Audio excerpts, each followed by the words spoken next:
आणखी एक breaking news आहे। बारामतीमध्ये 18 एप्रिलला राजकीय धुरळा उडणार आहे। सुप्रिया सुळे आणि सुनेत्रा पवार एकाच दिवशी अर्ज भरणार आहेत। दोन्ही उमेदवार 18 एप्रिलला आपला उमेदवारी अर्ज भरणार आहेत। उमेदवारी अर्जाआधी शक्ती प्रदर्शन या ठिकाणी केलं जाईल। सुनेत्रा पवारांसाठी मुख्यमंत्री, दोन्ही उपमुख्यमंत्री बारामतीमध्ये येणार आहेत, तर सुप्रिया सुळेंसाठी शरद पवार, संजय राऊत आणि काँग्रेसचे बडे नेते इथं असतील अशी माहिती समोर येते।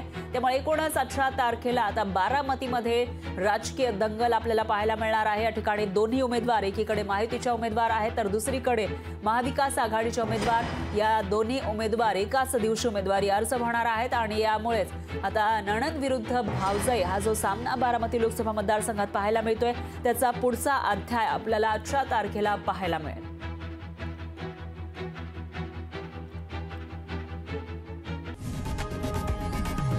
लोकशाही मराठी ऐका, पहा, जागरूक रहा।